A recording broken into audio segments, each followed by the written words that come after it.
Europe 1. Le grand direct des médias avec Jean-Marc Morandini. Et après les 60 ans d'Europe 1 mercredi, TF1 célèbre elle aussi un anniversaire, 40 ans d'émotions partagées sur la chaîne à travers une grande soirée, ce soir présentée par Gilles Boulot et Christophe de Chavannes. Et ce matin, pour parler des 40 ans, on reçoit quelqu'un qui n'est encore jamais venu dans ce grand direct des médias. C'est une première, c'est Nonce Paolini, PDG du groupe TF1. Bonjour. Bonjour Jean-Marc, merci de votre invitation. Merci beaucoup d'être avec nous en direct ce matin sur Europe 1. D'abord, je voudrais savoir si c'est dur. Est-ce que c'est dur d'être PDG du groupe TF1 ? Comment je peux répondre à cette question-là ? Non, c'est un métier, j'allais dire, comme un autre.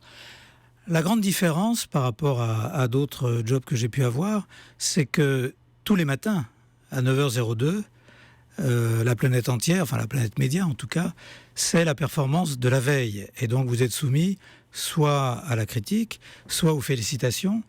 Et donc c'est un stress quotidien, mais pour le reste, c'est un job passionnant. Vous êtes arrivé aux audiences le matin ? Évidemment, je les regarde tous les matins, d'autant plus qu'on me les envoie sur mon mobile, donc je ne peux pas y échapper. C'est intéressant de voir ce qui a marché ou pas, non pas pour une correction immédiate, mais pour se poser un certain nombre de questions. Et puis nous, notre enjeu, c'est d'informer et divertir. C'est vraiment ça la vocation de TF1. Et constater qu'on a réussi, c'est toujours une satisfaction. Et quand les audiences sont pas bonnes, comment réagit Nonce Paolini ? Se met en colère ? Ah non, il n'y a aucune raison de se mettre en colère. Je pense qu'il faut essayer de comprendre. Les équipes donnent leur maximum, des animateurs aux producteurs en passant par les équipes de TF1.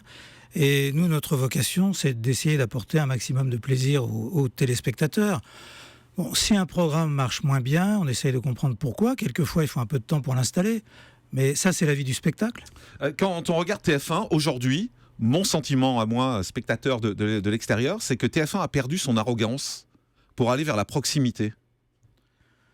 Écoutez, je ne sais pas ce que TF1 a perdu, je sais ce que TF1 a gagné. TF1 a c'est gagné... pas mal de perdre l'arrogance. Oui, mais enfin... il y avait à une époque une forme d'arrogance de TF1 sur le thème « on est les premiers, on est le plus fort et en gros on vous emmerde ». Oui, enfin moi je ne traduirais pas ça comme ça. C'est vrai que c'était... J'imagine. Non, mais c'est pas simplement pour faire la langue de bois. Je pense que c'était une autre époque. C'était une époque où, en effet, l'affirmation de la puissance, qui était tellement considérable, faisait que à chaque fois qu'on intervenait, on pouvait être considéré comme arrogant ou suffisant. Aujourd'hui, le travail que nous avons fait, ça a été d'abord de faire beaucoup évoluer la grille de TF1. Vous l'avez vu, aujourd'hui, il y a 50% des émissions de TF1 qui ont moins de 3 ans. On a donné une couleur éditoriale très différente, en effet, avec la proximité et le fait de se dire, tant dans l'information que dans le divertissement, il faut retrouver non seulement des valeurs positives, mais aussi se préoccuper des Français, leur apporter du plaisir et du bonheur, parce que la vie est plus dure qu'avant. Et notre rôle, c'est vraiment, notre ambition, c'est d'apporter, comme on le dit dans notre slogan, des ondes positives. Oui, c'est le slogan, justement. Vous avez envie de créer ce lien affectif, finalement, en tout cas de le renforcer, ce lien affectif entre les téléspectateurs et la chaîne. Mais je crois qu'il existe depuis 40 ans. Alors évidemment, aujourd'hui, il se manifeste de différentes manières. Par exemple, le digital, dans lequel nous sommes très impliqués, a apporté une voie de retour vis-à-vis de la chaîne. C'est-à-dire le dialogue avec les téléspectateurs est complètement différent. C'est plus simplement taper 1, taper 2, taper 3. Mais il y a, par TF1 et vous, sur notre site corporate, mais il y a aussi autour des émissions, pendant les émissions, beaucoup d'interactions avec la chaîne. Et ça nous permet comme ça d'avoir un lien direct avec le public. J'ajoute qu'on ne s'est pas cantonné qu'au digital, puisque, vous le savez, on fait une tournée d'été.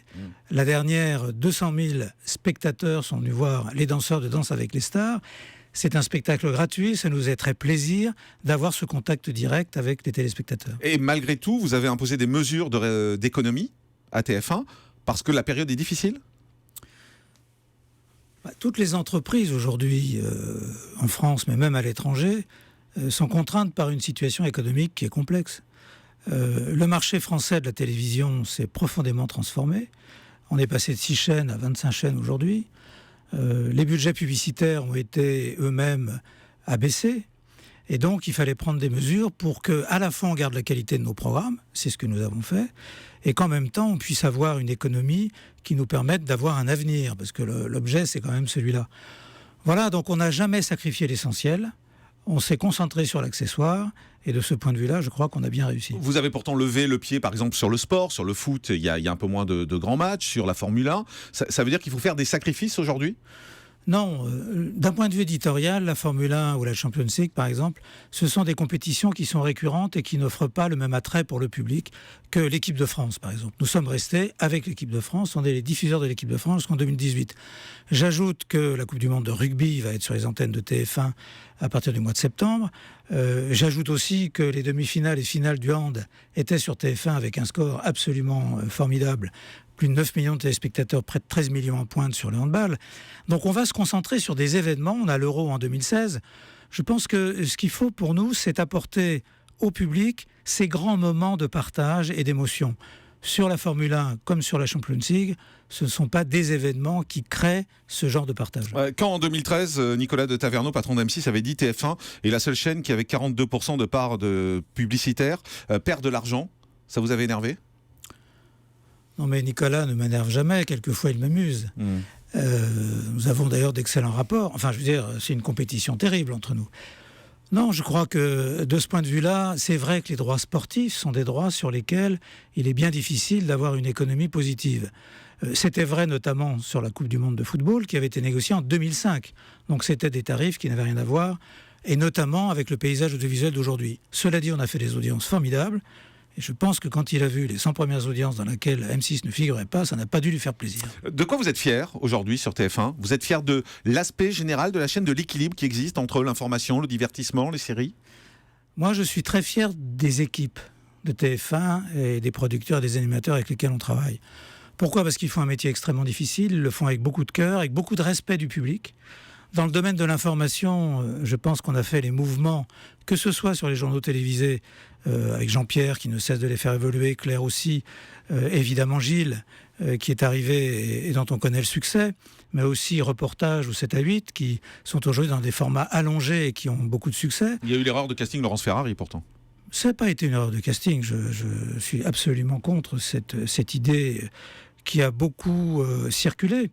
Je pense que Laurence a été victime d'un haro médiatique invraisemble, de procès d'intention permanent, et on l'a toujours défendu. TF1 l'a toujours défendu, c'est clair. Absolument. Mais les téléspectateurs ne suivaient pas. Oui, enfin, il ne faut pas exagérer non plus. On n'a jamais été battu par quiconque.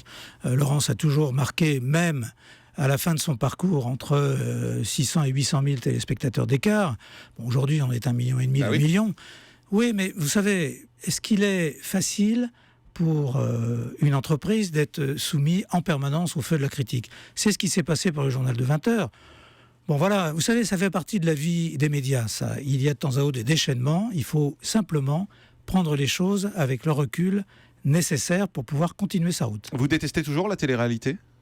Vous l'aviez dit en arrivant dans ce Paolini. Non, enfin je ne sais pas si j'ai dit que je la détestais. Non, que vous n'aimiez pas ça. Je pense qu'il y a une forme de télé-réalité qu'on ne fera jamais plus. Laquelle ? Par exemple, celle qu'on a interrompue, c'était Carré VIP, qui était aux antipodes de ce que l'on souhaitait faire, et les hypothèses qu'on avait formulées sur ce programme ne se sont pas du tout révélées lorsqu'on l'a mis à l'antenne. Et je pense que ça a été pour nous tous à la fois un choc, puisqu'il a fallu déprogrammer, et je l'ai décidé d'ailleurs avec Virginie Calmels dans des mois, on a fait ça ensemble, parce qu'on a considéré qu'en effet c'était pas conforme à ce qu'on voulait faire, mais surtout ça nous a amené à avoir une véritable réflexion, et vous aurez noté que par exemple Secret Story est redevenu un programme très familial. Et que les quelques télé-réalités que nous avons, c'est vraiment du domaine du badinage, donc c'est assez amusant, et il faut garder ce côté fédérateur et amusant. Vous regardez Secret Story ? Mais bien sûr, je le regarde. Ouais. Enfin, je le regarde d'un œil, parce qu'à cette heure-là, en général, je travaille.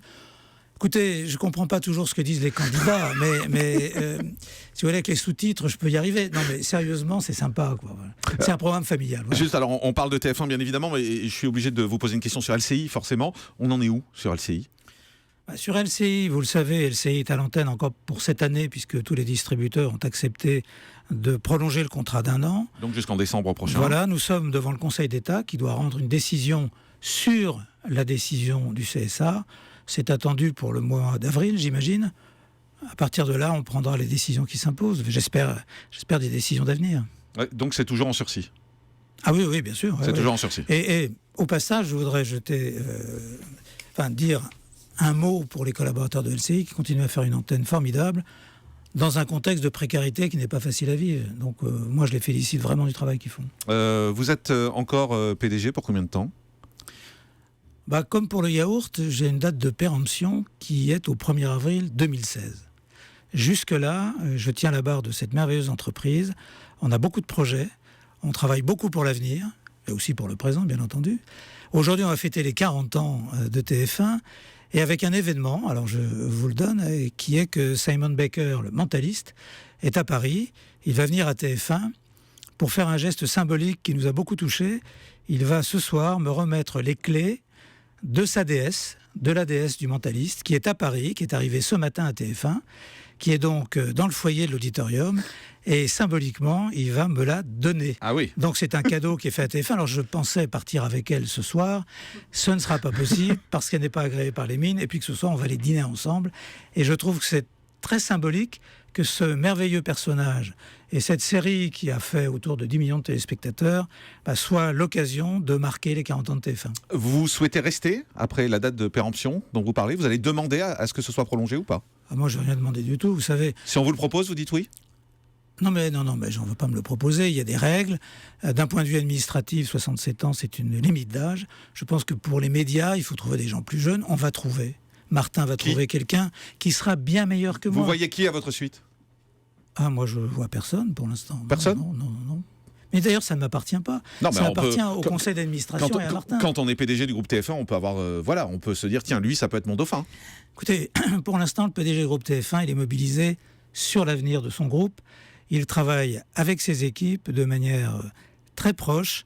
Et aujourd'hui, je suis très heureux d'être là où je suis. Il faudra aller chercher à l'extérieur, votre successeur? Vous verrez bien.